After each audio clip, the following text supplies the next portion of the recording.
સમાચારો વિગતવાર જોઈએ. વલસાડના ધરમપુરમાં આજથી 3 દિવસ ગુજરાત સરકારની ચિંતન શિબિરનું આયોજન છે અને મુખ્યમંત્રી ભૂપેન્દ્ર પટેલ વંદે ભારત ટ્રેનમાં મુસાફરી કરી વલસાડ પહોંચ્યા છે.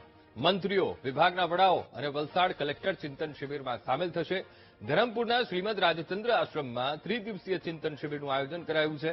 ચિંતન શિબિરમાં અધિકારીઓ પોતાના અનુભવ વિશે ચર્ચા કરશે. અધિકારી સામે આવતા પડકારોની ચર્ચા કરીને તેનો ઉકેલ શોધાશે. તો સરકારના આગામી લક્ષ્યો, યોજનાઓ અને યોજનાઓના અમલીકરણ પર ચર્ચા થશે. સરકારના વહીવટને વધુ અસરકારક બનાવવા માટે આ શિબિરનું આયોજન કરવામાં આવ્યું છે. તો આજ મુદ્દે સંવાદદાતા મેહુલ ફોનલાઈન પર. મેહુલ, ધરમપુરમાં આજથી 3 દિવસ ગુજરાત સરકારની ચિંતન શિબિરનું આયોજન. મુખ્યમંત્રી ભૂપેન્દ્ર પટેલ એ પણ પહોંચી ગયા છે, સાથે સાથે મંત્રીઓ, અધિકારીઓ પણ પહોંચ્યા છે. કેવું આયોજન છે મેહુલ?